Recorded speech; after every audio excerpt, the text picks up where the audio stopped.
विकास times देख रहे हैं आप। मैं हूं आपके साथ पलक शर्मा। वक्त हो गया बिहार राजस्थान की खबरों का। तो आइए रुक करते हैं इन प्रमुख खबरों की ओर, जहां पहली खबर सहरसा से है। जिले के सोनवर्षा राज प्रखंड क्षेत्र के कोपा पंचायत स्थित भस्ती गांव में सोमवार को अपराह्न एक 7 वर्षीय बच्ची के साथ 2 बच्चों के बाप द्वारा दुष्कर्म का मामला सामने आया। पूरे गाँव में आक्रोश फैल गया।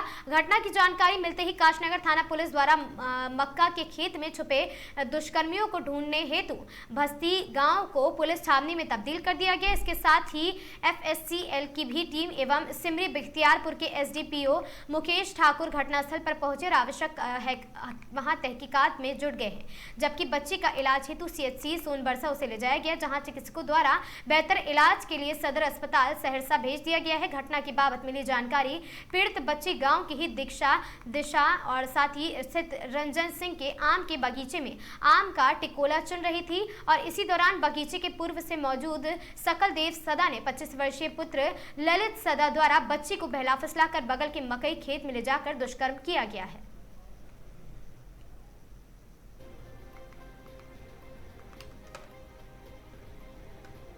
भागलपुर पुलिस ने एक अहम कार्रवाई करते हुए अपहृत नाबालिग लड़की को भोपाल से सकुशल बरामद कर लिया है। इस मामले में 2 आरोपियों की गिरफ्तारी की गई है। ये जानकारी वरीय पुलिस अधीक्षक कार्यालय भागलपुर द्वारा जारी प्रेस विज्ञप्ति में दी गई है। बताया गया कि 21 दिसंबर 2025 को जोगसर थाना क्षेत्र से एक नाबालिग लड़की के लापता होने की सूचना प्राप्त हुई थी। इस संबंध में जोगसर थाना कांड संख्या 328/25 के तहत मामला दर्ज कर जांच शुरू कर दी गई थी। अप्रैल 2026 में अपहृत लड़की के नाम से फर्जी आधार कार्ड बनाए जाने का खुलासा हुआ है, जिसमें उसकी उम्र 21 वर्षीय दर्शाई गई थी, जबकि ये नाबालिग है। आधार कार्ड में विवाह संबंधी फोटो भी लगाया गया है। तकनीकी जांच और सत्यापन के बाद पुलिस भोपाल पहुंची। भोपाल में छापेमारी के दौरान आरोपी सोनू जैन को गिरफ्तार किया गया है और उसे घर से लड़की को बरामद भी कर लिया गया। जांच में यह भी सामने आया है कि लड़की को ट्रेन में सफर के दौरान एक अज्ञात महिला पुरुष द्वारा बहला फुसलाकर पहले दिल्ली जाया गया, फिर कुछ दिन बाद भोपाल लाकर 2.5 लाख रुपए में बेच दिया गया। इस मामले में एक अन्य आरोपी कमल किशोर शास्त्री को भी गिरफ्तार किया गया, जो कथित तौर पर लड़की की खरीद फरोख्त और जबरन विवाह कराने में शामिल था।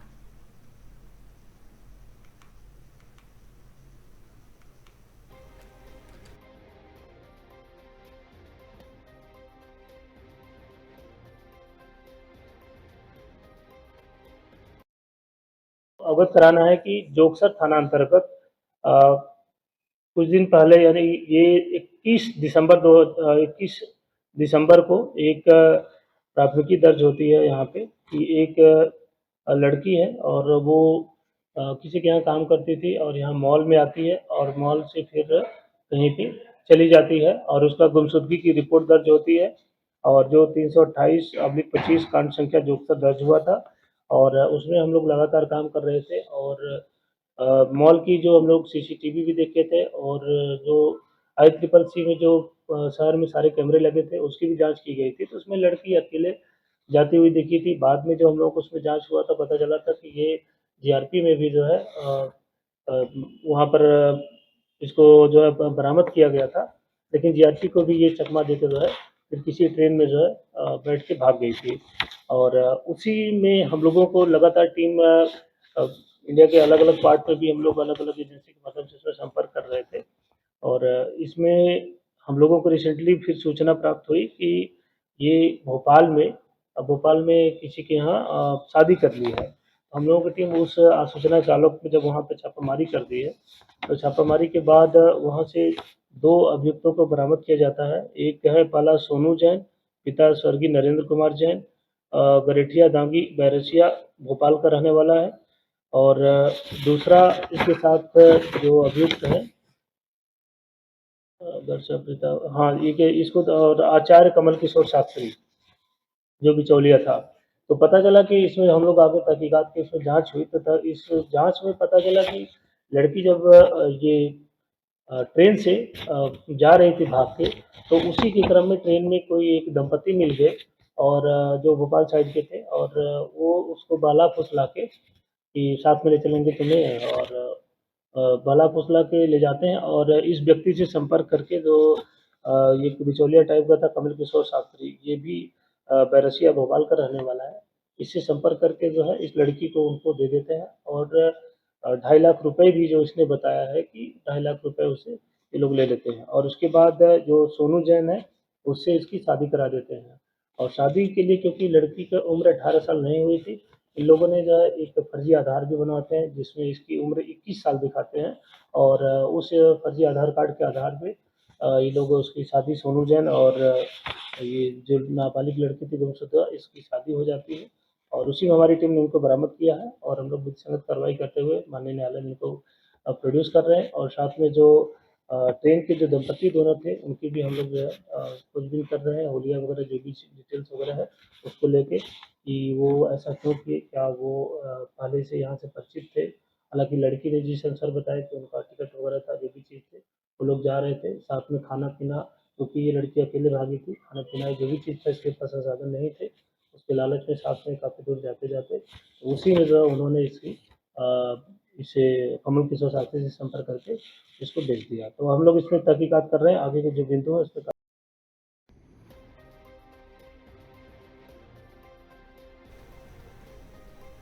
भागलपुर जिले के बबरगंज थाना क्षेत्र में पुलिस ने अवैध मादक पदार्थों के खिलाफ बड़ी कार्रवाई करते हुए 306.44 ग्राम ब्राउन शुगर बरामदगी के साथ विरुद्ध बालक को पकड़ा है और यह कार्रवाई वरीय पुलिस अधीक्षक भागलपुर के निर्देश पर चलाए जा रहे विशेष अभियान के तहत की गई है। पुलिस को 26 अप्रैल को गुप्त सूचना मिली थी कि बबरगंज थाना क्षेत्र के चधरी डी रेलवे ढाड़ा के पास कुछ लोग अवैध मादक पदार्थों की खरीद बिक्री में संलिप्त है।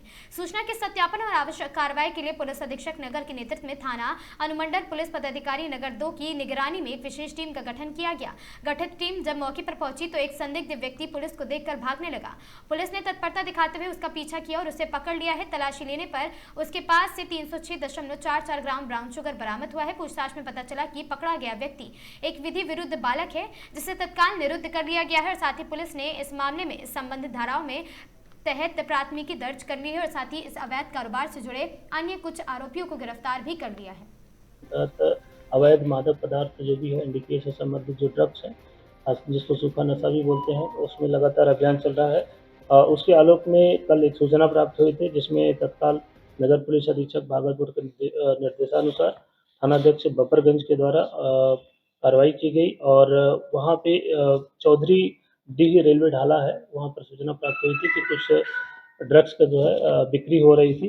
उसी के क्रम में तुरंत वहाँ छापामारी की जाती है। छापामारी के क्रम में ड्रग्स जो ब्राउन शुगर जैसा पदार्थ है और यह लगभग जो इसको मेजरमेंट किया गया था 306.44 ग्राम का ये ब्राउन शुगर जैसा पदार्थ जो है ये बरामद किया गया और जो अभियुक्त इसको सप्लाई कर रहा था, बिक्री कर रहा था वो विधि विरुद्ध बालक है और नाबालिग है। तो उस विधि विरुद्ध बालक का नाम हम उजागर नहीं कर सकते हैं। उसको अब ये विधि संगत कार्रवाई के तहत उसको जो है माननीय न्यायालय में पुट अप किया जा रहा है और आगे उसकी कार्रवाई की जाएगी और इसमें थानाध्यक्ष और उनकी टीम ने जो है एक बेहतर काम किया और आगे भी हम लोग जो है इस पे काम करते रहेंगे।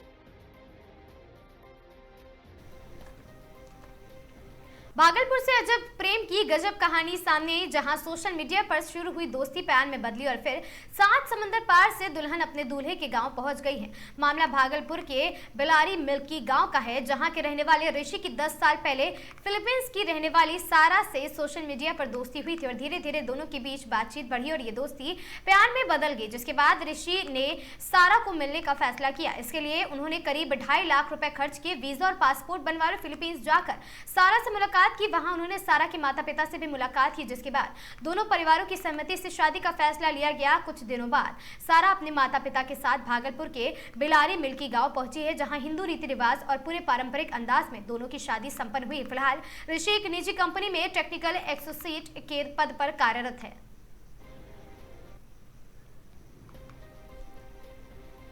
भागलपुर के नाथनगर थाना क्षेत्र अंतर्गत फतेहपुर बाईपास के समीप बारात से लौट रही एक बस अनियंत्रित होकर डिवाइडर से टकरा गई। आपको बता दें कि हादसे के बाद इलाके में अफरा तफरी मच गई। गनीमत रही कि बस में कोई सवारी मौजूद नहीं थी, जिससे बड़ा हादसा टल गया है। स्थानीय लोगों ने बताया कि बस सुल्तानगंज से भागलपुर की ओर जा रही थी, तभी अचानक तेज रफ्तार सुनाई दी, आवाज आई और साथ ही घटना के तुरंत बाद चालक और खलासी मौके पर फरार हो गए हैं। स्थानीय लोगों ने इसकी सूचना डायल 112 को दी है। सूचना मिलते ही डायल 112 की टीम मौके पर पहुंची और स्थिति का जायजा जायजा लिया गया। इसके बाद नाथनगर थाना को सूचना दी गई। सूचना पाकर नाथनगर पुलिस अध्यक्ष और साथ ही आपको बता दें थाना अध्यक्ष राजीव रंजन सिंह अपनी टीम के साथ घटनास्थल पर पहुंचे और मामले की जांच शुरू कर दी है। पुलिस बस के मालिक और चालक की तलाश में जुटी है।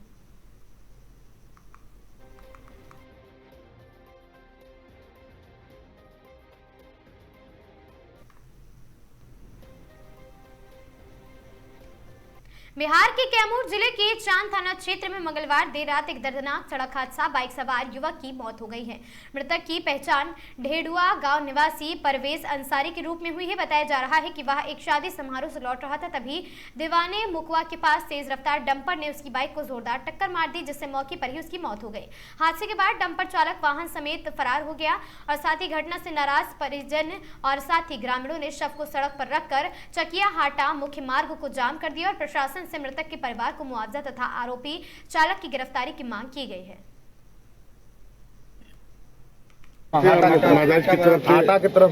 हाटा से कहाँ जा रहे थे? कौन घर जा रहे थे,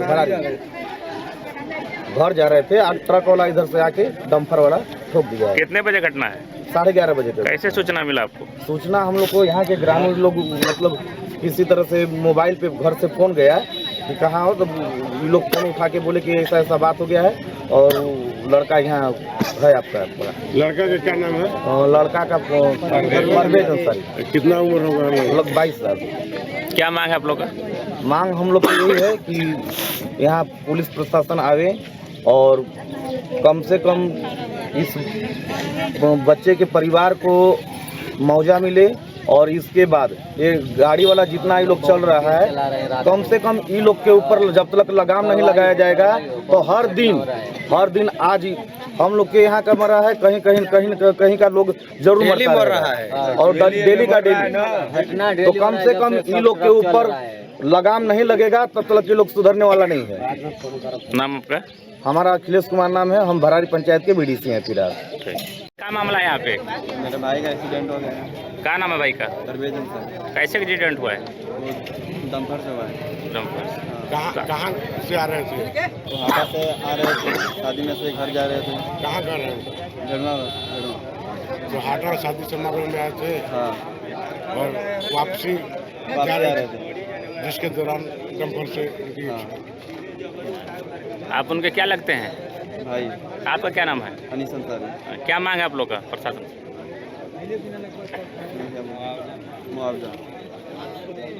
परिवार को उचित मुआवजा मिले सरकार से, यही मांग। हाँ। ठीक।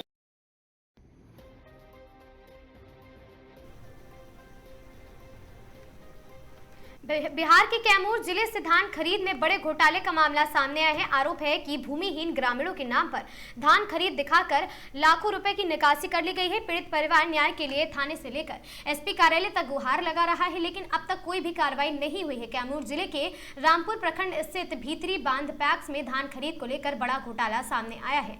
ग्रामीणों का आरोप है कि पैक्स अध्यक्ष मनोज कुमार जायसवाल ने भूमिहीन लोगों के नाम पर धान की खरीद दिखाकर लाखों रुपए की निकासी कर ली है और साथ ही पीड़ित साधु के परिवार का आरोप है कि पैक्स अध्यक्ष ने आधार कार्ड और मोबाइल नंबर लेकर उनके नाम पर भगवानपुर कोऑपरेटिव बैंक में खाता खोल दिया है और बिना जानकारी के धान बिक्री दिखाकर पैसे निकाल लिए हैं। परिजनों का दावा है कि पिछले 3 वर्षों में थाना बिक्री के नाम पर लगभग 9 लाख रुपए की निकासी की गई है। इस मामले में प्रखंड के कुछ कर्मचारियों की मिलीभगत की भी आशंका जताई जा रही। हम लोग भूमिहीन है, ग्रामीणों ने कहा। हमारे पास खेती की जमीन भी नहीं है, फिर भी हमारे नाम पर धान की बिक्री दिखाकर पैसे निकाल लिए गए हैं। हम लोग न्याय के लिए कहां गुहार लगाएं और साथ ही कई गुहार लगा चुके, कोई भी न्याय नहीं मिला है।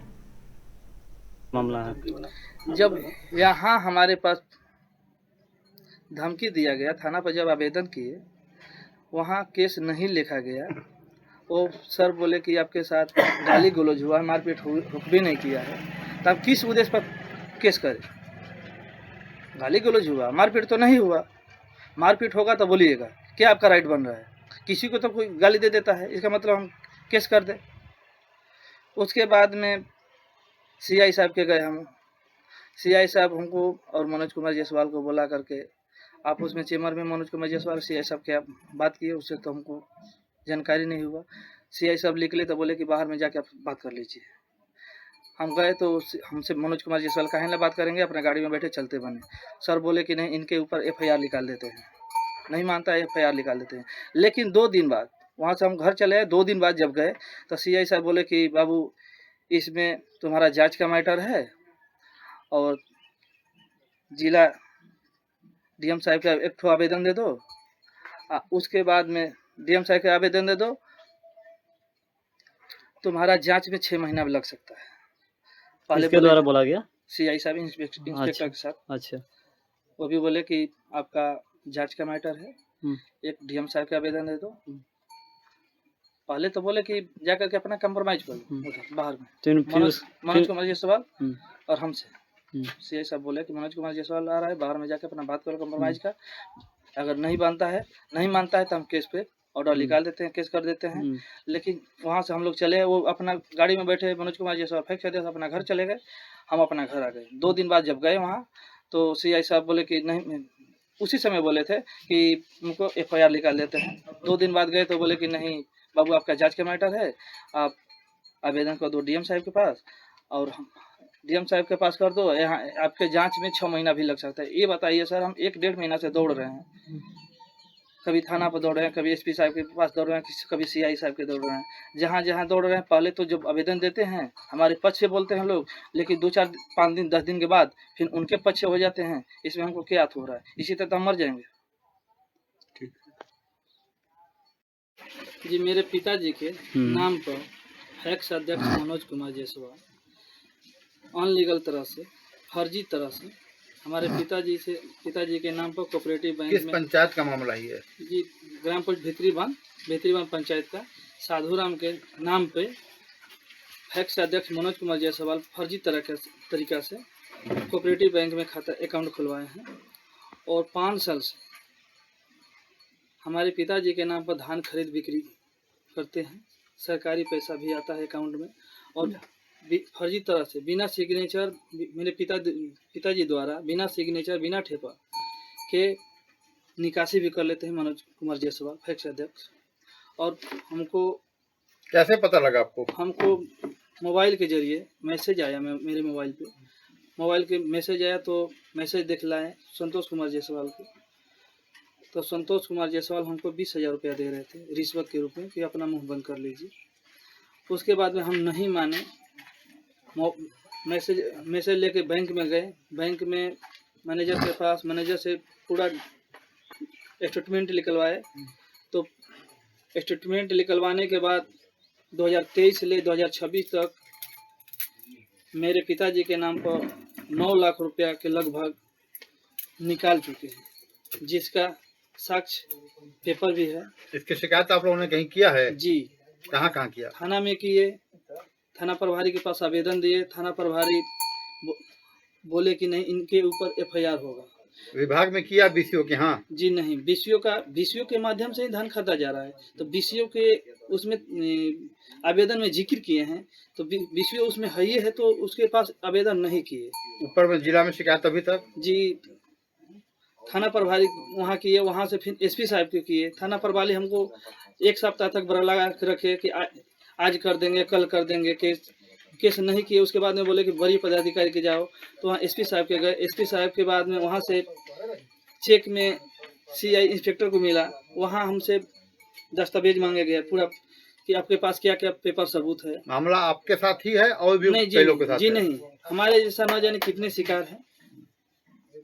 क्या चाहते हैं आप? हम न्याय चाहते हैं। क्या नाम पड़ेगा आपका? मेरा दशरथ राम, घर श्री साधुराम, ग्राम पोस्ट भित्रीबान, थाना क्रम से जिला के मुरगुल। ठीक। यहाँ से जब हम आवेदन दिए, आवेदन पर सुनवाई नहीं हुआ, फिर भभुआ SP साहब को दिए तो हमारे पास धमकी आया। 10 आदमी 8 आदमी मिलजुल कर आए थे। रात में 10:30 बजे रात में हमारे पास गाली गलौज किए कि हमारा गला फंसा हुआ है, आप वहाँ से केस वापस ले लीजिए। गाली गलौज, पूरा जाति सूचक भी गाली गलौज किए। किसके द्वारा किया गया? मनोज कुमार जायसवाल। अच्छा, क्या है? फैक्स अध्यक्ष है। अच्छा। उनके अपने पूरे परिवार समुदाय के पूरे परिवार के लेकर आए थे। उसमें 3-4 आदमी अलग से भी थे, दूसरे जाति से भी थे। क्या धमकी भी दिए? क्या गाली गलौज भी किए, धमकी दिए कि अपना केस ले लो। धमकी में क्या बोला गया? कि अपना केस वापस ले लो, मेरा गला फंसा हुआ है, नहीं तो तुमको मार देंगे, ये कर देंगे, वो कर देंगे। कितने लोग थे? 8-9 आदमी थे। अच्छा। पेपर में हम दर्शा के थाना प्रभारी को दिए हैं। हाँ, तो क्या थाना अध्यक्ष द्वारा क्या वहाँ से आश्वासन मिला? वहाँ से पुलिस भी यहाँ जांच में आए थे मैडम, यहाँ जांच करके ले गई, 2-4 आदमी से गवाह भी ले गई, लेकिन FIR हुआ कि नहीं? आप अभी तक नहीं हुआ। हम वहाँ जा करके थाना प्रभारी से पूछे भी तो बोले कि FIR नहीं होगा। इसका जहाँ भी शिकायत करना है हमारे खिलाफ, जहाँ वहाँ कर सकते हैं। क्या नाम हुआ आपका? मेरा दशरथ राम, घर भीतरी बांग, ग्राम पोस्ट भीतरी बांग, थाना करमचट, जिला कैमूर भगवा के निवासी हैं। मामला यही है कि यहाँ पैक्स अध्यक्ष मनोज जायसवाल जो है फ्रॉड तरीका से महादलित टोला में बहुत लोगों का जो है नाम से खाता खोलकर, नाम जोड़ने के नाम पर आधार कार्ड मांग कर खाता खोल लिया है और खोल कर बहुत महादलित के लोगों पर जो है अवैध तरीका से जो है वो पैसा निकासी करके इन लोगों का जो है फ्यूज में डाल दिया। ना उसको खुलने मिलेगा ना राशन कार्ड, दोनों तरफ से वंचित होने जा रहा है हमारे पिछले में पंचायत से। प्रशासन के द्वारा क्या आश्वासन मिला अभी तक? प्रशासन के द्वारा आश्वासन, जो लड़का जो दशरथ राम है और पिता साधु राम, ये लोग आवेदन दिया, लेकिन उस आवेदन पर अभी तक कोई इसका कार्रवाई नहीं हो पाई। कितने दिनों से खेल चल रहा है? अरे महीना दिन से। महीना दिनों से? अच्छा, किनके द्वारा है ये सब? ये जो है मनोज जायसवाल के द्वारा है। अच्छा, क्या है वो पैक्स अध्यक्ष है। अच्छा, आपका क्या नाम है? हमारा नाम है छठू राम, घर भीतरी। बिहार के कैमूर जिले से एक दुखद खबर सामने आई है। रामगढ़ थाना क्षेत्र के दरौली गांव में तालाब में नहाने के दौरान 15 वर्षीय किशोर की डूबने से मौत हो गई। मृतक की पहचान दरौली गांव निवासी नरेंद्र कुमार यादव के पुत्र रोहन कुमार यादव के रूप में बताई जा रही है और बताया जा रहा है कि रोहन अपने दोस्तों के साथ खेलने के बाद गाँव के तालाब में नहाने गया था। इसी दौरान वह अचानक गहरे पानी में चला गया और डूबने लगा। घटना की सूचना मिलते ही परिवार में कोहराम मच गया और पूरे गाँव में मातम का माहौल पसर गया। साथ ही वही सूचना मिलते ही पुलिस मौके पर पहुंची और शव को कब्जे में लेकर पोस्टमार्टम के लिए सदर अस्पताल भभुआ भेज दिया है।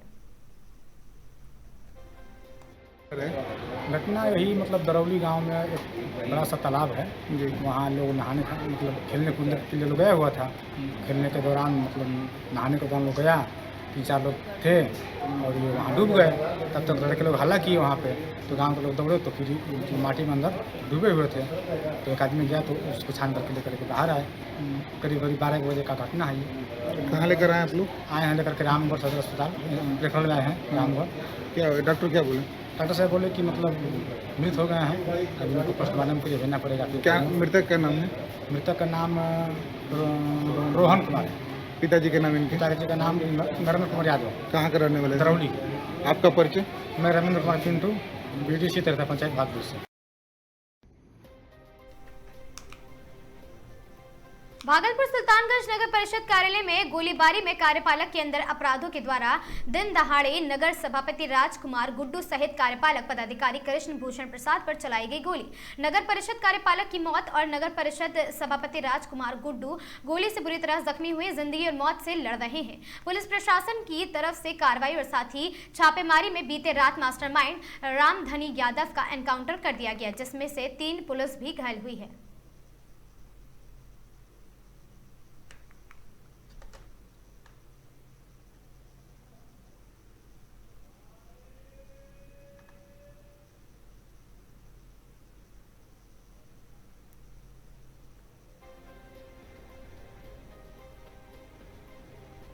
भागलपुर के सुल्तानगंज में हुए चर्चित गोलीबारी कांड के मुख्य आरोपी रामधनी यादव की पुलिस मुठभेड़ में मौत हो गई और पुलिस के मुताबिक आरोपी को घटना में इस्तेमाल हथियार और अन्य सामान की बरामदगी के लिए ले जाया जा रहा था। इसी दौरान उसने अपने सहयोगियों के साथ मिलकर पुलिस टीम पर अचानक फायरिंग शुरू कर दी है। सभी घायलों को तुरंत इलाज के लिए मायागंज स्थित जवाहरलाल नेहरू मेडिकल कॉलेज अस्पताल भेजा गया, जहाँ डॉक्टरों ने रामधनी यादव को मृत घोषित कर दिया। वरीय पुलिस अधीक्षक प्रमोद कुमार यादव ने बताया कि मुख्य आरोपी को हथियार बरामदगी के लिए ले जाया जा रहा था, तभी उसने और अज्ञात अपराधियों ने पुलिस टीम पर हमला कर दिया। स्थिति को देखते हुए पुलिस ने आत्मरक्षा जवाबी फायरिंग की, जिसमें उन्होंने बताया कि घायल पुलिसकर्मी को इलाज जारी है और मामले में आगे की कार्रवाई भी शुरू कर दी गई है।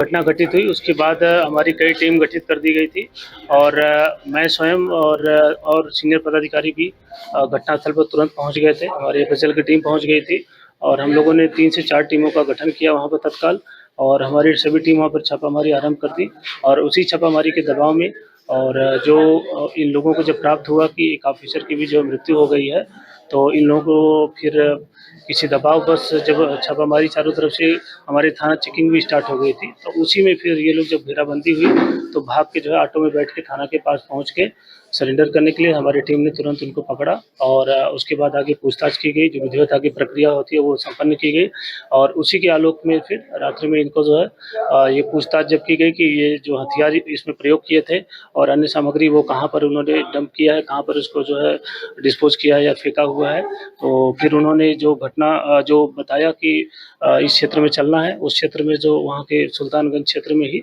लोकल ये ग्रामीण क्षेत्र था, वहाँ पर जब ले जाया गया तो उसकी एक प्लानिंग थी कि पहले से भी वो अधिकारी के ऊपर हमला कर चुका था, तो वो एक तरीके से कुख्यात था और जब हथियार उसके मिलने की संभावना हुई तो लगा कि कन्विक्शन हो जाएगा, जो भी चीज़ें होती हैं। तो उसके जो सहयोगी थे उसका शायद पीछा कर रहे थे और जब पुलिस टीम वहाँ पर पहुँची तो उसको छुड़ाने के लिए उन्होंने पुलिस टीम पे जो है फायरिंग की और उस फायरिंग के दौरान फिर जो है जब मौका मिला तो इसने भी जो है वहाँ जो पिस्टल थे सपना लेके जो है पुलिस टीम के ऊपर जो है फायरिंग करने की कोशिश की, फायरिंग की। तो उसी के आलोक में जो है पुलिस टीम जो है चोटिल भी हो गई, कुछ गिर गए। उसी के आलोक में जो है इन्होंने डिफेंसिव आत्मरक्षार्थ जो है फायरिंग की और उसी के आलोक में जो है ये जो मुख्य अभियुक्त रामधनी यादव था ये घायल हो जाता है और साथ में हमारे जो है डीएसपी नवनीत और इंस्पेक्टर ये परमेश्वर और इंस्पेक्टर मृत्युंजय, इनको भी अलग अलग जगह जो है गोलियों के जो है वो हल्का सा ये घाव लगता है और उसके बाद फिर उनको सभी जो घायल थे उनको जैसे सूचना प्राप्त होती है तत्काल वहाँ से थाना से ये हॉस्पिटल जो है रेफर किया जाता है और हॉस्पिटल में यहाँ पर इनको एडमिट किया गया। एडमिट करने के उपरांत जो डॉक्टरों की टीम ने जो प्राथमिक उपचार आरंभ किया तो उपचार के कुछ देर बाद जो है डॉक्टर्स की टीम जो है जो यहाँ थी उन्होंने जो है जो मुख्य अभियुक्त था रामधनी यादव उसको मृत घोषित कर दिया कि उसकी मृत्यु हो चुकी है और जो हमारे पुलिसकर्मी घायल हैं वो इलाजरत हैं, उनका जो है बेहतर हम लोगों को जो है इलाज कराने के लिए सुनिश्चित कर रहे हैं। डीएम सर भी यहाँ आए हैं, उन्होंने भी डॉक्टर से बात किया कि हमारी जो पुलिस टीम है उसका बेहतर इलाज हो और आगे की जो विधि संगत प्रक्रिया है हम लोग उसको सुनिश्चित कर रहे हैं। 2 और अभियुक्त थे जो वहाँ पर जो है गिरफ्तार हैं। तो इस तरीके से इस घटना में जो तीनों मुख्य अभियुक्त शामिल थे जिन्होंने घटना को अंजाम दिया था, एक जो है पुलिस की जो आत्मरक्षार्थ कार्रवाई में जो है बाद में उसकी मृत्यु हो गई। बाकी 2 अभियुक्त वहाँ पर पुलिस की अभिरक्षा में है। आगे की प्रक्रिया संपन्न की जा रही है। बुलेट कहाँ लगी है अपराधियों को, कब वारदात हुई? बुलेट जो है इसके शरीर के विभिन्न हिस्सों में लगी है, जो अभी पोस्टमार्टम रिपोर्ट के बाद वो क्लियर कर पाएंगे डॉक्टर्स की कहाँ उनको लगा है। सर, दोनों जो अपराधी गिरफ्तार हुए उनका नाम क्या है? जो अपराधी गिरफ्तार है एक दीपक है और एक और अपराधी जो इसका जो है खुद का साला है, जो रामधनी यादव था इसका खुद का साला है। दीपक पहले से भी जो है एक मर्डर किया हुआ है और दोनों के ऊपर पहले से भी कई कांड दर्ज हैं और अन्य कांडों के बारे में भी हम लोग जो है जानकारी इकट्ठा कर रहे हैं। रामधनी यादव भी सर सरेंडर कर चुका था और छापेमारी करने गई थी पुलिस, हथियार बरामद करने गई थी, उसी दौरान ये घटना सामने। जी। रामधनी देखिए पहले से बहुत कुख्यात है, पहले से आप लोगों को पता है कि पहले काफ़ी गंभीर घटनाएं कर चुका था और बहुत पहले उसने जो है कि किसी का जो है सर भी जो है काट के जो है थाना पे लेकर आया था सरेंडर करने के लिए, तो पहले से ही काफ़ी कुख्यात था और जेल से बाहर था। बहुत पहले की जो घटना थी तो एक तरीके से वो बहुत मनगढ़ू और कुख्यात था, तो उसको कोई डर नहीं था। उसी के आलोक में जो है फिर इसने दोबारा जो है पुलिस टीम पर हमला करके जो है उसकी साथियों ने सोचा कि अब तो गिरफ्तार हो गया जेल जाएगा और पुलिस पे हमला करने की कोशिश की, जिसमें पुलिस ने आत्मरक्षार्थ जो कार्रवाई की उसी के आलोक में जो है फिर यहाँ पर डॉक्टर्स के जो इलाज के दौरान जो है उसको मृत घोषित कर दिया। डीडवाना मुख्यमंत्री भजनलाल शर्मा के नेतृत्व में 23 से 25 मई तक जयपुर में आयोजित होने वाले ग्लोबल राजस्थान एग्रीगेट मीट 2026 का राज्य सरकार के निर्देशानुसार कृषक और साथ ही पशुपालकों और ग्रामीण क्षेत्र से संबंधित योजनाओं के प्रचार प्रसार के लिए जिले में 15 दिवसीय ग्राम रथ अभियान की शुरुआत मंगलवार को हुई है। जिला कलेक्टर परिसर में आयोजित कार्यक्रम में जिला कलेक्टर अवधेश मीणा एवं जनप्रतिनिधियों ने हरी झंडे दिखाकर ग्राम रथों को रवाना किया है। कार्यक्रम के दौरान जिले के 5 विधानसभा क्षेत्रों के लिए भी रवाना किए गए ग्राम रथों के जरिए जिले की सभी ग्राम पंचायतों तक पहुंचकर ग्राम 2026 का प्रचार प्रसार किया जाएगा। साथ ही राज्य सरकार की जन कल्याणकारी योजनाओं की जानकारी आमजन तक पहुंचाई गई है और साथ ही इस अवसर पर जिला कलेक्टर अवधेश मीणा ने बताया है कि राज्य सरकार के निर्देशानुसार कृषि पशुपालन सहित 13 विभागों में एवं ग्रामीण क्षेत्र की योजनाओं की जानकारी आमजन तक पहुँचाने के लिए भी जिले में 28 अप्रैल से 15 दिवसीय ग्राम रथ अभियान की शुरुआत की गई है।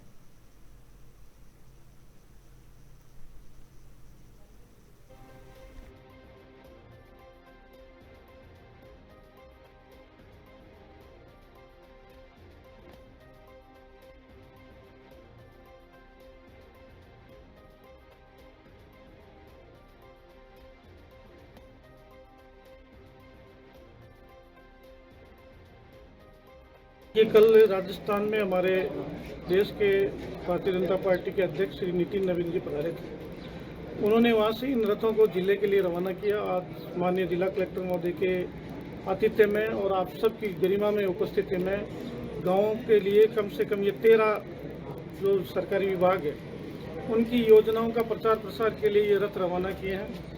राजस्थान सरकार की किसानों के लिए, युवाओं के लिए, महिलाओं के लिए जो जन कल्याणकारी योजनाएं लागू की गई है उनका आमजन तक प्रचार प्रसार और आम लोगों तक उसकी पहुंच ज़्यादा से ज़्यादा बढ़े, इसके लिए इन रथों का आज डीडवाना से रवाना 500 विधानसभा क्षेत्र में ये जाएंगे। हमारे भारतीय जनता पार्टी के कार्यकर्ता, वहाँ के सभी जो संगठन है, समाज सेवी जो काम करते हैं वो, और सरकारी अधिकारी कर्मचारी लोग भी इसमें सब सहयोग करके वो सरकार की योजनाओं को यहाँ पे जिला मुख्यालय डीडवाना से हमने 5 रथ रवाना किए हर विधानसभा में ही है। और जैसा कि आप सभी को पता है, जो भारत सरकार का एक स्कीम चल रही है, ग्राम अभियान जो चल रहा है, जो पूरे भारत में चल रहा है, उसी के तहत राजस्थान में भी ये 23, 24, 25 मई को जो होने जा रहा है उसके तहत में हम प्रचार प्रसार जो 13 विभाग हैं उनकी स्कीम्स के भले कृषि विभाग हो, पशुपालन हो, डेयरी हो, कोऑपरेटिव्स हो, इन सभी को हम इसमें इन्वॉल्व करेंगे। कि जो भी स्कीम्स किसानों को फ़ायदा दे सकती है उन सभी को हम इन्वॉल्व करने की कोशिश कर रहे हैं। और उसी के अवेयरनेस में कि कैसे लोग इसकी फ़ायदा उठा सकते हैं, क्या स्कीम की गाइडलाइंस है, वो सब इसमें मटेरियल उपलब्ध है। साथ ही हर जो वैन जाएगी इसमें शिकायत पुस्तिका भी उपलब्ध है। अगर किसी को कोई सजेशन देना है, शिकायत जो करनी है वो भी इसमें करेंगे और वो कंपाइल होकर जो स्टेट लेवल पे जाएगी वो सारी शिकायतें और उन पर एक्शन भी होगा। तो इस तरह से बेसिकली लोगों का फीडबैक भी लेना है और लोगों को जागरूक भी करना है जो सरकार की स्कीम चल रही है किस तरह से उसका फ़ायदा लेते हैं। उसी के तहत ये आज हमने 5 जो है वैन को यहाँ पे हरी झंडी दिखा के लॉन्च किया।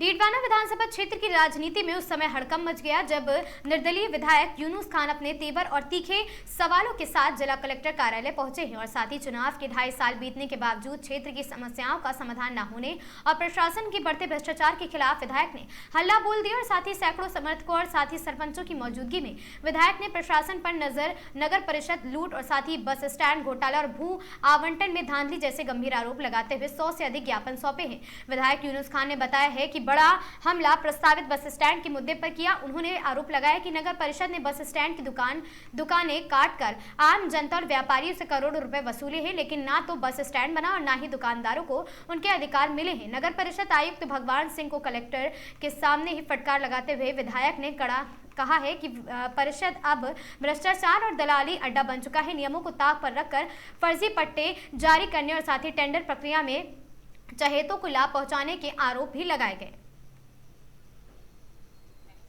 यहाँ की समस्याएं जितनी थी वो सब डिस्कस करिए, चाहे वो आपके निष्क्रांत भूमि की हो, जिला चिकित्सालय की हो, राजकीय कन्या महाविद्यालय की भूमि आवंटन की हो, सीवरेज जो यहाँ मेला मैदान में पानी आ गया वो रिवर्स हो रहा है, जो हमारी सिंगी तलाई का काम है उसका, और अमृत 2 योजना, उसके साथ साथ CDS 3 फेज 2 का जो हमारा मतलब 34 गांव 240 ढाणियों का जो पानी है उसके लिए भी हमने आज ज्ञापन दिया है। मिनी सचिवालय के लिए 125 करोड़ रुपए स्वीकृत हैं, मिनी सचिवालय का निर्माण हो, और फल सब्जी मंडी जो हमारे उसके लिए भी जल्दी से जल्दी उसका काम शुरू हो क्योंकि पैसे की स्वीकृति आ गई। स्ट्रीट वेंडर्स के लिए, चाहे वो सब्जी बेचने वाले हों, चाहे वो फ्रूट बेचने वाले हों, चाहे चूड़ी बेचने वाले हों, चाहे बर्तन बेचने वाले हों, उनके लिए भी स्थायी रूप से सरकार जो कानून में उनके दायरा है, जो अलग अलग कानून बने हुए उनको अनुदान दे करके उनका रिहेबिलिटेशन करे, ये मेरा सरकार से आग्रह है।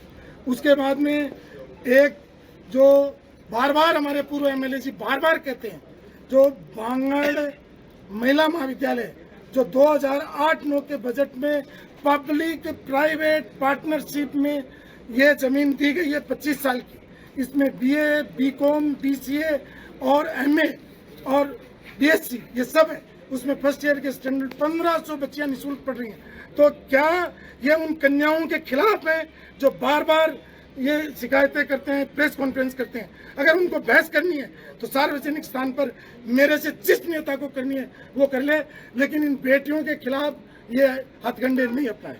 दूसरा, बस टर्मिनल में कह रहा हूँ कि बस टर्मिनल में जांच करवाए जो घोटाला हुआ है, और नगर परिषद में जो घोटाला हुआ है, फर्जी पट्टे, टाउन हॉल, आपकी ये अमृत 2 की जो सारी योजनाएं, कचरा निस्तारण, सिंगी तालाब, कचौलिया तालाब, इन सब में, और ग्रामीण क्षेत्र की भी पीने के पानी, सड़क के पानी, टूटी हुई सड़कें, अस्पतालों की हालत, और जो अस्पताल की बिल्डिंग बन गई उनमें शिफ्टिंग, ये सब के लिए मैंने आज ज्ञापन दिए। और छोटे छोटे गाँवों में चाहे वो सब सेंटर खोलने की बात हो और खोलने की बात हो, ये सारे ज्ञापन मैंने दिए। और उसके अलावा राजकीय स्टेडियम में मैंने कहा DFMT से पैसा दीजिए, और 1 करोड़ रुपए के लिए मैंने कलेक्टर साहब को आज लिख के दे दिया, माननीय मंत्री जी को लिख दिया। सैनिक कल्याण कार्यालय में ex serviceman contributory health scheme जो है उसका काम जल्दी से जल्दी शुरू हो, वो भी ज्ञापन दे दिया। नॉन पेचेबल रोड्स हैं उसका भी ज्ञापन दे दिया। किसानों की फसल का मुआवजा भी दे दिया, और मंडी में शिफ्टिंग हो इसका भी मैंने कह दिया। जिस तरह आपने नगर परिषद का आरोप लगाया, नगर परिषद में देखा जाता है एक व्यक्ति है शमशेर खान नामक उर्फ बबलू, कोई भी हो, मैं कह रहा हूँ जो गैर कानूनी काम कोई भी कर रहा है, चाहे वो अस्पताल में कर रहा है, चाहे नगर पालिका में कर रहा है, चाहे यहाँ खड़ा होकर के कर रहा है, मैं कह रहा हूँ कि गैर कानूनी काम नहीं होना चाहिए, और नगर पालिका के उन भ्रष्ट अधिकारियों के खिलाफ जांच होनी चाहिए जिन भ्रष्ट अधिकारी इस तरीके के लोगों को संरक्षण देते हैं। गाड़ी भी वही व्यक्ति चलाते हैं। मैं आपको कह दिया ने कि कोई भी गैर कानूनी, चाहे वो अस्पताल में है, चाहे नगर परिषद में है, चाहे SDO के ऑफिस में है, कहीं पर भी है, जो दलाल काम करते हैं उनके खिलाफ कार्रवाई होनी ही चाहिए। काफी मुद्दे आज रहे हैं कसौटी सब ले लिए मैंने, एक मुद्दा शहर का नहीं छोड़ा। और मैं अब सक्रिय रूप से, मैं जनप्रतिनिधि होने के साथ में, अब कोई गलत काम जो भी प्रशासन का अधिकारी करेगा और गलत लोगों को प्रश्रय देगा, यूनुस खान बर्दाश्त नहीं करेगा। 2.5 साल इसलिए कि भी ये जनता हार है, लेकिन उसका दुरुपयोग और भ्रष्टाचार जो हो रहा है उसके खिलाफ जिस शक्ति के साथ मैं आऊंगा आप सोच भी नहीं सकते। देखा जा रहा है पूर्व में भी आपने ज्ञापन दिए हैं, 2.5 साल बीत चुके हैं, लोगों को एक आस भी जुड़ी है आपसे कि जिस तरह लगातार मेरी बात सुनिए, मैं 125 करोड़ रुपए मिनी सचिवालय के लाया, बाईपास के लिए लाया, 60 करोड़ रुपए की रोड लाया, शहर के अमृत के जो स्कीम्स लाया, अब शहर के लिए 12 करोड़ रुपए पीने के पानी के लिए लाया, और अब यहाँ पर जो सरकारी कार्यालय उन एक सचिव से मैं मिल रहा हूँ, एक मिनिस्टर से मैं मिल रहा हूँ, एक ज्ञापन दे रहा हूँ, जनता की बातों को कलेक्टर के पास, संबंधित अधिकारियों के पास पहुँचा रहा हूँ। अधिकारी समझ लें कि अब भ्रष्टाचार बर्दाश्त नहीं होगा। ये जो बाढ़ की घटना के बाद में सभी राजकीय विद्यालयों में 2-2 लाख रुपए की स्वीकृति दी गई थी ताकि उनकी मरम्मत हो सके, लेकिन डीडवाना कुचामन जिले में भी 1000 से अधिक विद्यालयों के लिए स्वीकृति आई है, लेकिन ज्यादातर विद्यालयों में देखा जा रहा है सभी जगह खानापूर्ति की गई है, चाहे वाटर प्रूफ के नाम से हो चाहे रिपेयरिंग के नाम से हो। मैं माननीय भजनलाल जी से आग्रह करूंगा और माननीय शिक्षा मंत्री जी से भी आग्रह करूंगा कि जिन स्कूलों में आपने क्षतिग्रस्त जो स्कूलें हैं पुनर्निर्माण के लिए पैसा दिया है, एक बार आप अलग से इंडिपेंडेंट टीम भेज करके जांच करवा लें किस तरीके से लिपाप होती है, ये मैं आपके माध्यम से करना चाहता हूँ। और मैंने सारी सूची यहाँ के डिस्ट्रिक्ट एजुकेशन ऑफिसर्स को और निदेशक को और शिक्षा मंत्री जी को मेरे लेटर हेड पर लिख करके दिया कि इन स्कूलों में कमरे जर्जर स्थिति में है, इन स्कूलों में लड़कियों के लिए टॉयलेट्स की व्यवस्था नहीं है, इन स्कूलों में पीने के पानी की व्यवस्था नहीं है। तो ये सारा मैंने भेजा है। तो एक तो मेरा आग्रह रहेगा। कोटा शहर के गुमानपुरा थाना क्षेत्र में एक पार्क के अंदर युवक का शव मिला है। मृतक की पहचान तारिक हुसैन 38 वर्षीय निवासी कोटड़ी के रूप में हुई है। परिजन युवक को अचेत अवस्था में MBS अस्पताल लेकर पहुंचे हैं, जहां ड्यूटी पर डॉक्टर ने उसे मृत घोषित कर दिया। सूचना मिलने पर गुमानपुरा थाना पुलिस मौके पर पहुंची और शव को पोस्टमार्टम रूम में रखवाया है। पुलिस का कहना है परिजनों ने हत्या की आशंका जताई है और साथ ही शिकायत मिलने पर हर पहलू से जाँच की जाएगी और रिपोर्ट के आधार पर आगे की कार्रवाई भी होगी। और साथ ही मृतक के बेटे अयान ने बताया कि सोमवार रात करीब 11 बजे जब पिता घर पर नहीं लौटा, वह उन्हें तलाशने निकला और पार्क के बाहर पिता का ऑटो खड़ा मिला है, जबकि पार्क का गेट अंदर से बंद था। और अयान के अनुसार उसने गार्ड को आवाज देकर आवाज लगाई तो काफी देर बाद गेट खोला गया। गार्ड ने अंदर से जाने से मना कर दिया है, लेकिन जब वह जबरन अंदर पहुंचा तो उसके पिता अचेत अवस्था में पड़े मिले। उन्होंने बताया कि मृतक नशे का आदी था।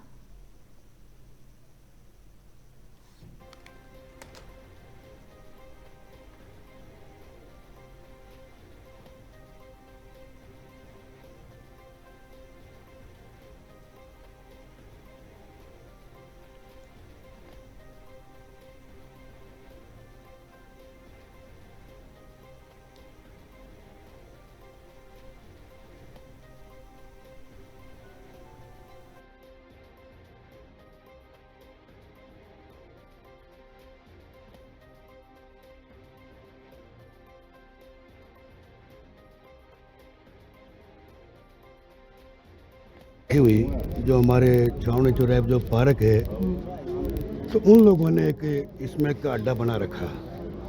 जिन लोगों से 50 रुपये लेने से बिठा के उनके स्मैक पिलाना है, आज हमारे पुलिस प्रशासन को इस बात को गौर करना चाहिए। पार्क में अंदर जो मेन गार्ड स्मैक पिला के बैठता है और पैसा लेता है। जब परिवार को सूचना मिलने के बाद इन लोगों ने ढूंढा तो उन लोगों के जो एक था काला सा के उनके जो गार्ड थे वगैरह, उनके पर ब्लड का निशान लगा हुआ था। जब उन्होंने कहा तो उनके साथ तपाई भी आए सारी बात के लिए, और जो कॉम्प्लेक्स के अंदर पूरा ब्लड हुआ उन लोगों ने घोषित किया इस चीज़ के लिए। आज मेरे को बड़ा दुख हुआ है। अगर कोई कभी बच्चे के साथ दुर्घटना होती है, मौत मर्डर है तो प्लानिंग करके मर्डर किया। इस बात के लिए मैं उनको ये कहता हूँ, पुलिस प्रशासन को, किसने किया अंदाजन? ये अंदाजन वो वही कॉम्प्लेक्स वाला करवाएंगे जो पैसा लेते हैं बैठने के पिलाने के लिए 50 रुपये लेते हैं। तो मतलब ये हमारे श्रीमान एसपी साहब ने तो बहुत बड़े काम कर रहे हैं। कोटरी के अंदर इसमें बिल्कुल बंद कर दिया। मतलब एक तो चेहरे पर निशान है इसके और 2-3 हाथों में, मतलब ऐसी जगह सिर में चोट लगी। खुद मैं मौका पहुंचा और मैंने देखा है। जो आज हमारे श्रीमान का एसपी साहब का मैं धन्यवाद देता हूं कि आज कोटा में जो अपराध से बचा रहे हैं, जो लोगों ने जो बिठा के पिला रहे हैं, ये सबसे गुनाहगार तो वो है जो पिला के आदमियों का मर्डर करवा रहे हैं। मेरा नाम मोहम्मद यासीन, भाजपा जिला उपाध्यक्ष, कोटा जिला राजस्थान। ये हमारे पड़ोसी है। रात को डेली ये जाता है, ऑटो चलाता है, ऑटो ड्राइवर है। तो कुछ वंश ये रात को लेट हो गया तो उनकी वाइफ ने उनके बच्चों से बोला कि भाई तुम्हारे पापा नहीं आए, जाके देखो कहाँ है। डेली के 9 साढ़े 9 के लगभग घर आ जाता है। उस वक्त 10:30 का समथिंग हो गया। तो ये बच्चे ढूंढते रहे। ढूंढने के बाद इनको उसके पापा नज़र नहीं आए। फिर ये ढूंढते ढूंढते चौराहे पे गए। चौराहे पे जो पार्क है ताले चाबी वालों के पास में, उसमें कॉम्प्लेक्स है। कॉम्प्लेक्स के गेट के पास सामने ही ऑटो खड़ा हुआ था। इसके पापा को देखता हुआ बच्चा अंदर गया। अंदर जाने के बाद बच्चा क्या देखता है कि कॉम्प्लेक्स का जो मेन गेट है, अंदर एंट्री करते उसमें से रैंप आ रहा, रैंप से उन्होंने घसीट के वहाँ बाहर डाल रखा। डेड बॉडी पड़ी थी। बच्चा देख के घबरा गया। बच्चे ने मोहल्ले में फ़ोन करा। उसके बाद में मोहल्ले से बहुत सारे जने गए, हम भी गए, सब गए तो वहाँ डेड बॉडी पड़ी हुई थी। और उनमें से कोई एक गार्ड है जिसके सामने ब्लड लगा हुआ था, मोटा सा है वो। तो 3 गार्ड थे। हाँ, पूरी आशंका है कि ये मारपीट अंदर ही हुई, क्योंकि वो नशा कराते अंदर बिठा के। कोई से 50 रुपये लेते हैं, कोई से 20 रुपये। वहाँ सारी होती है, डोज भी लगाया जाता है, स्मेक भी पिलाई जाती है। उसके बाद में फिर जो उनका बच्चा था, उस बच्चे से कह रहा तुमसे जो कर लो, जाके रिपोर्ट करा दो। रात की छावनी चौराहे पार्क, जो ताले चाबी वाले बैठते उस पार्क में कॉम्प्लेक्स चलता, उसी के अंदर सिंधिया पार्क जो भी है, वो पार्क का नाम याद है। वो 3 गार्ड है। गार्डों को पूरी आशंका, उसके एक गार्ड के ब्लड भी लग रहा था ना, और रेम पे से घसीटने का, और पूरी उसके शरीर पे 3-4 जगह चोट है, 2 निशान फ्रंट पे या सर पे। ये चाहते हैं कि उचित कार्रवाई हो और दोषियों को सजा मिले और निष्पक्ष कार्रवाई। और आप लोगों ने क्या आरोप लगाया? आरोप है कि ये मर्डर की है आशंका पूरी हमें। 3 बच्चे इसके। नाम बताओ। क्या करता था ये ऑटो ड्राइवर है और कमाने वाला को रोजगार नहीं, और वही है बस। मेरा नाम सलीम है। मेरा पापा को जो मैं ढूंढने गया ना, वो पार्क के सामने ऑटो खड़ा था। फिर मैंने देखा जैसे अंदर जाके जो मेरे पापा की डेड बॉडी पड़ी वहाँ पर।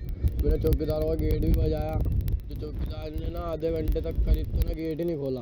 तो गेट खोला ना, जो ना अकड़ने लग गया, उस पर ब्लड लग रहा था यहाँ पर, गालियाँ बकने लग गया, चल जाए यहाँ से। जो ना मैंने फिर घर पे फ़ोन लगाया मैंने, फिर घर से फिर भागता है मोहल्ले में से क्या, फिर वो लेके गया अस्पताल।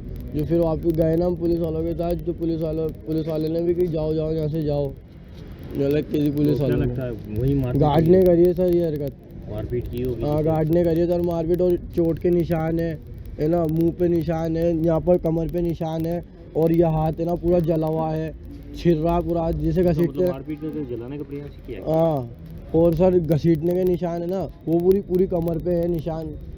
नाम बताओ आपका? मेरा नाम अयान है।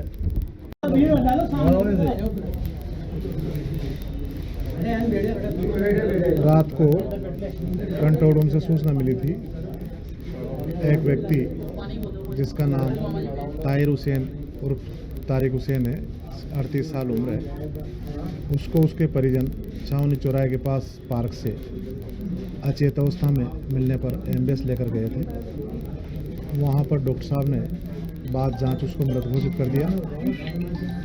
जैसे ही सूचना थाने पे मिली, हमने एम्बुलेंस पहुँचे, डेड बॉडी को पोस्टमार्टम होम में शिफ्ट करवाया। परिजनों की रिपोर्ट पर मामला दर्ज कर ली है और मेडिकल बोर्ड से पोस्टमार्टम कराया जा रहा है। परिजन हत्या का आरोप लगाया। मेडिकल बोर्ड से जैसी स्थिति स्पष्ट होगी कार्रवाई करेंगे, उनसे रिपोर्ट ले ली, इससे बातचीत की जा रही है, जैसा ये कहेंगे वैसे कार्रवाई करेंगे। क्या करता था ये मृतक? ये ऑटो चलाता था, अभी थोड़े दिन पहले, हाँ ये नशे का आदी था, थोड़े दिन पहले 2-3 दिन पहले ये जेल से बाहर आया था। कितने दिन पहले? 2 दिन पहले जेल से बाहर आया। हाँ। किस मामले में? किसी मामले में था, 2 दिन पहले आया था, नशे का आदी था। अब वो एक अलग फैक्टर है, अब जैसे मौत कैसे हुई उसकी जांच करते हैं, जो भी स्थिति होगी स्पष्ट करेंगे। आपका नाम? देवकी नंदन, सब इंस्पेक्टर थाना इंचार्ज।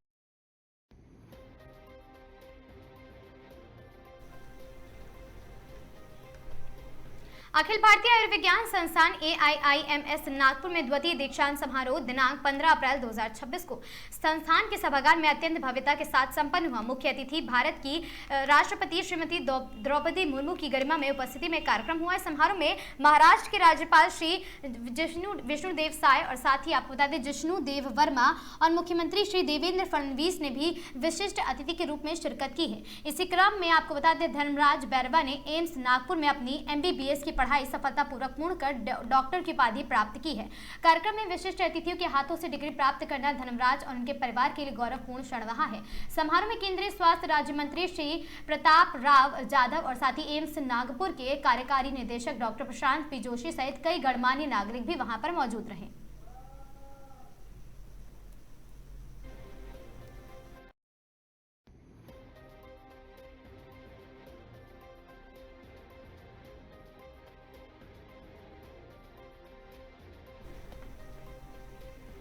खबर पाली से है, जहां राज्यपाल हरिभाऊ बागड़े बुधवार को पाली जिले के रोहट दौरे पर रहेंगे। निर्धारित कार्यक्रम के अंतर्गत राज्यपाल प्रातः 9:30 बजे हेलीकॉप्टर से रोहट के लिए उड़ान भरेंगे। वे सवेरे 10:45 पर चेंडा हेलीपैड पर पहुंचेंगे और वहां प्रातः 10:50 पर चेंडा हेलीपैड से रवाना होकर 10:55 पर श्री राजेश्वर भगवान अंजनी माता धाम ट्रस्ट द्वारा आयोजित समारोह में भी शामिल होंगे।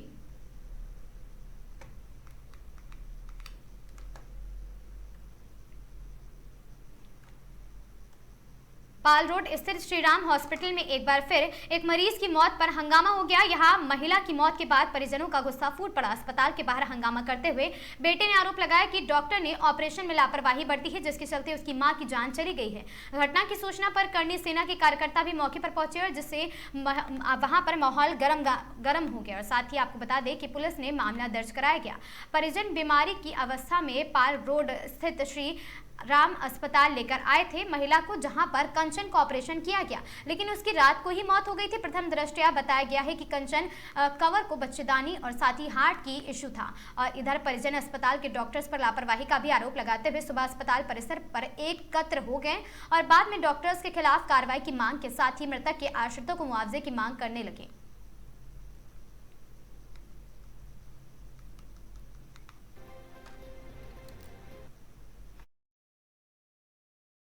के सिलसिले में ऑपरेशन हो गया था और डॉक्टर्स का कहना है कि हार्ट की उनको प्रॉब्लम थी और उस हार्ट की प्रॉब्लम के कारण उनकी डेथ हो गई। और ये टिपिकल ऑपरेशन था।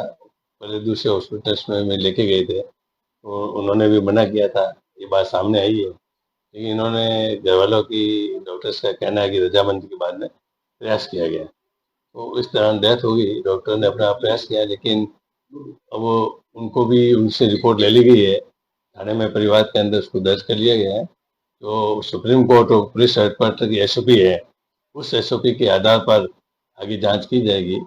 और इनको भी हमने कहा है कि भी इसमें कोऑपरेट करें, जो नियमानुसार कार्रवाई की जाएगी। लेकिन उनके द्वारा लोकतांत्रिक तरीके से वो विरुद्ध वो रोष व्यक्त किया जा रहा है तो ठीक है और संदेश की जा रही है। मांग उनकी डायरेक्ट हॉस्पिटल से बात हो रही है, हमारे पास ऐसा कुछ भी नहीं है, ना हमारे इस मैटर से कोई लेना है।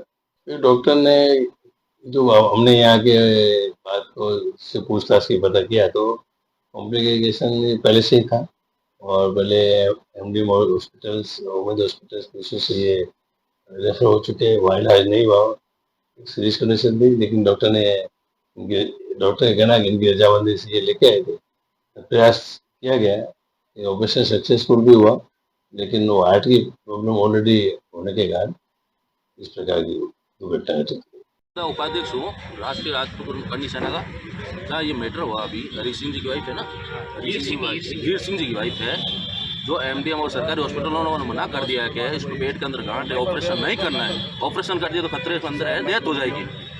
पर इन्होंने प्राइवेट हॉस्पिटल लाकर भर्ती किया है, तो डॉक्टर को मना भी किया है कि ऑपरेशन नहीं करना है। उनके बच्चे ने उनको मना किया है, डॉक्टर ने, ऑपरेशन नहीं करना है। ऑलरेडी हमारे पास सर्टिफिकेट पड़े लिखित में है, सबको डॉक्टर ने दिया है, पर इनकी लापरवाही, डॉक्टर की लापरवाही से वजह से ऑपरेशन किया उन्होंने और उनकी डेथ हो गई। तो हम यही चाहते हैं, इनकी मांग, घर में कोई कमाने वाला है नहीं, एक ही बच्चा है, वो भी होटल का व्यवसाय में काम करता है, छोटा मोटा काम करता है, हस्बैंड पैरालाइज है उसका। हमें यही है, मांग कर रहे हैं, जो मांग पूरी करे।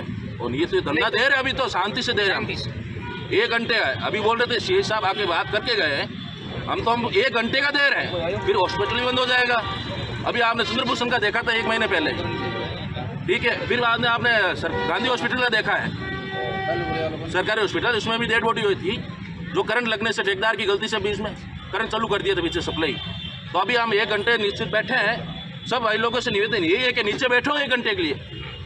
हम आए इसीलिए, बहन बेटी को मुआवजा देंगे हम यहाँ से। तो हम 1 घंटे शांति से बैठे हैं, देखते आगे कि क्या कार्रवाई करते हैं, और डॉक्टर को पेश किया जाए सामने, जो उनको ऑपरेशन किया है, तो सामने बुलाया जाए हमें। आपकी मांग क्या, प्रमुख मांग क्या है? प्रमुख मांग अभी बता देंगे हम। कार्रवाई होनी चाहिए, बच्चे की देखभाल, पढ़ाई लिखाई का मुआवजा चाहिए हमें, 50 लाख का मुआवजा चाहिए, और डॉक्टर सामने पेश होना चाहिए और उसके खिलाफ कार्रवाई होनी बिल्कुल। हॉस्पिटल के खिलाफ भी कार्रवाई चाहो, और हॉस्पिटल हर साल 4 मारे, क्यों कार्रवाई नहीं हुई? कितना मारे हो ठंडा है, रिकॉर्ड उठा दे, जो हर साल 4 ने मारे हो, मुआवजे को काम नहीं चला, पूरी पापो कटे नो, ठीक है नहीं, मन मुआवजे दे फ्री करते, मुआवजे आना टाइम आवे बड़को नहीं हाथ में, ठीक है नहीं, चलावता रहे, यूं ही मारता रही, इन बीच तो पूरे पापो कटे, इन माते जांच होनी चाहिए, पूरी कमेटी बैठनी चाहिए श्रीराम हॉस्पिटल माते, ठीक है नहीं। मैं गरीब आदमी हवे और मुआवजा देन फ्री कर दे, तो अगले साल भले 2 महीने भले मारी उन लोग कहीं हुई, और लेकिन ताबूत लगे बैठा है, मैं हॉस्पिटल खोला वो लगे बैठो ताबूत, इन मरे को नहीं मिले कहीं सेफ्टी। अरे अट मिनट कावड़ा बैठा देखो कहीं गिरियो, अट तो टेंट को लगाऊं दियो, इन गर्मी मोहने की नहीं हो, तो कहीं कौन प्रशासन है, हॉस्पिटल जिम्मेदारी ले गई, ऑपरेशन करिए तो करी जिम्मेदारी कौन ले रहा, मन कह रहा था ले जाओ बॉडी, क्या उन्होंने कहीं ले अरे अब तो सिर्फ आप रोड है कि आरती गवर्नमेंट रुपया खावे और खुद का पेट भरे, बाकी उन्हें कोई मतलब नहीं है। मैंने भूखा बैठा है, तीरा बैठा, कोई लेना देना नहीं। हॉस्पिटल स्टाफ एक भी हाल नहीं पूछो भूखा तीरा बैठा हो कि करो क्यों बैठा हो, सिर्फ पुलिस ने फोन करे, पुलिस वाला आवे सहयोग करेंगे, सहयोग कहीं करो तो टेंटी को लगो दियो, कहीं सहयोग करो, सहयोग तो करो, और तो बताओ सहयोग दो, एक तो चीज रो सहयोग।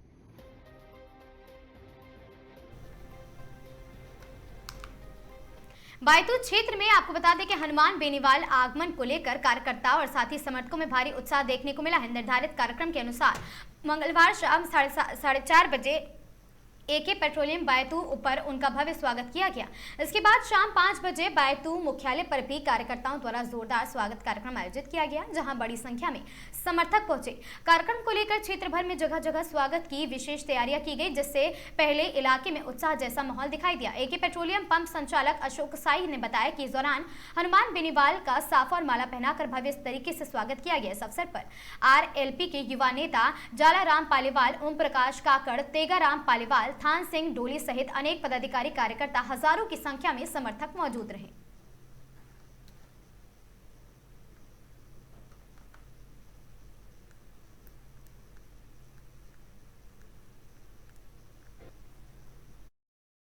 बोलता रहता है ज्वाइन करने के लिए, मैंने देखा बहुत लोगों को जीत जाते हैं, निर्दलीय जीत जाते हैं कोई पार्टी से, फिर क्या कहाँ जा रहे हो कि मैं पार्टी ज्वाइन करने के लिए जा रहा हूँ, तो फिर निर्दलीय क्यों लड़ते, ज्वाइन कर लेता है पार्टी है लोगों की, क्योंकि लोग लंबी लड़ाई नहीं लड़ पाते।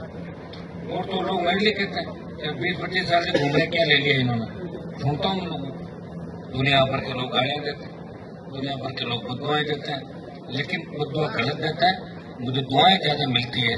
और दुआओं के परिणाम स्वरूप ही इस राजस्थान में जितने भी ठग थे उन ठगों को घर बिठाया, और देश में जितने भी किसान विरोधी ठग है उन ठगों को भी घर बिठाएंगे और किसानों का राज लाएंगे। पहले कृषि बिल वापिस कराए, सेना को ठेके में दिया, हनुमान बेनीवाल ने आवाज उठाई, बाड़मेर से लेके उत्तर प्रदेश तक का जवान साथ है, दिल्ली कूद करेंगे, अग्निवीर समाप्त करेंगे। वो जब देश की पहलवान बेटियां न्याय के लिए बैठी हुई थी जंतर मंतर पे, तो नागौर का सांसद तेजा जी का पद उन बेटियों को न्याय दिलाने सबसे पहले वहां पर गया। आपको याद होना चाहिए जब बाड़मेर में मेरे ऊपर पत्थर फेंके गए थे अशोक गहलोत की चाल से कि किसी न किसी को रोका जाए, और जब लड़ेंगे गोलियां चलेगी, 2-5 मर जाएंगे और बदनामी हनुमान जी की करा देंगे। यही कहानी ठीक नहीं थी, लेकिन मैं समझता हूँ तेजा जी कर पाए। पत्थर फेंके थी इसकी मौजूदगी में, और पत्थर फेंकने वाले दिमाग से कचरा निकालने में भूला नहीं हूँ, मौके की तलाश में सही मौके पर वार हो।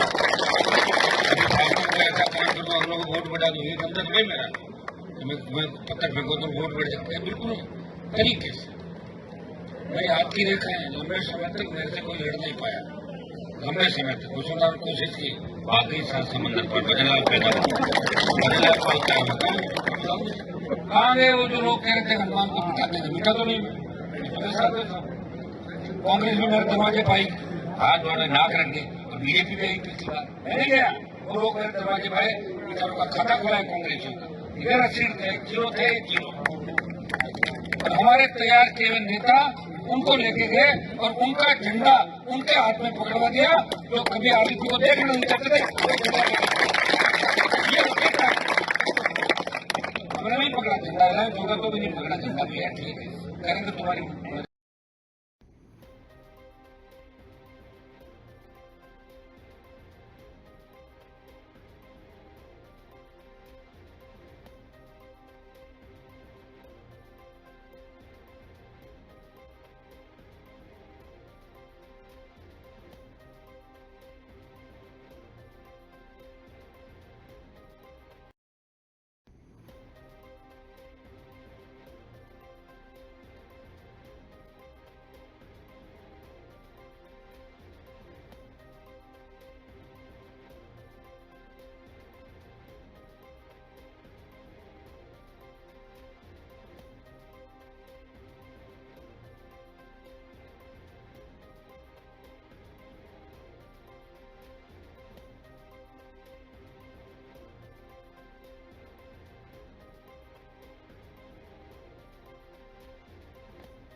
बोलता रहता ज्वाइन करने के लिए, मैंने देखा बहुत लोगों को जीत जाते हैं, निर्दलीय जीत जाते हैं कोई पार्टी से, फिर कहाँ जा रहे हो कि मैं पार्टी ज्वाइन करने के लिए जा रहा हूँ, तो फिर निर्दलीय क्यों लड़ते, ज्वाइन ही कर लेता है पार्टी है लोगों की, क्योंकि लोग लंबी लड़ाई नहीं लड़ पाते। खबर कोटा से है, जहां कोटा की सिटी मॉल में लगी है आग। आपको बता दें कि आग लगने की घटना में डोमिनोज के शोरूम में बताई जा रही है आग लगने की घटना। अग्निशमन की 4 दमकल मौके पर पहुंची रवाना। भीषण आग से मॉल में मची अफरा तफरी। सुबह तड़के आग लगने का बताया जा रहा मामला, हालांकि आग लगने का कारण अभी सामने नहीं आया। आग इतनी भीषण थी कि लपटें ऊपर दूर तक दिखाई दे रही हैं।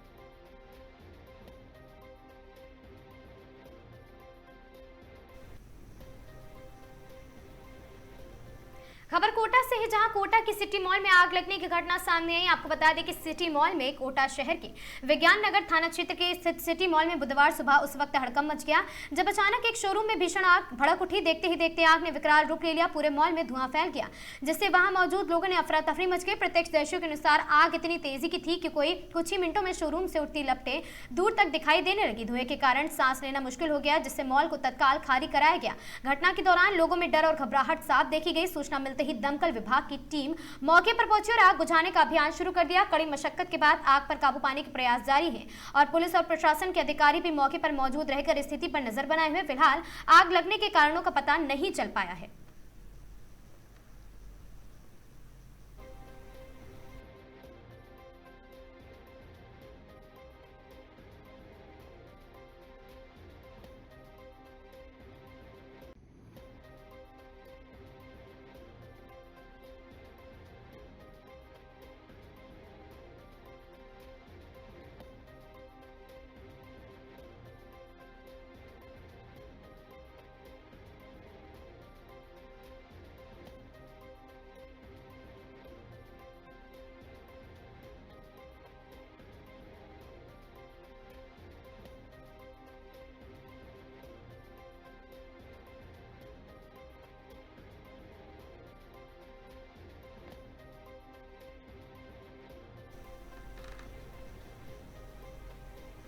कोटा से, जहां कोटा कलेक्ट्रेट परिसर के आपको बता दें कि लाडपुरा तहसील के बाहर हंगामा, पत्थरबाजी और हाथापाई प्रेम प्रसंग के प्रकरण में मामले में पेशी पर आए थे प्रेमी प्रेमिका। इस दौरान दोनों पक्षों के लोग हुए आमने सामने, दोनों के बीच जमकर हुई पत्थरबाजी, कारों के शीशे भी तोड़े। नयापुरा थाना पुलिस ने हंगामे के बाद कुछ लोगों को शांति भंग में किया है गिरफ्तार।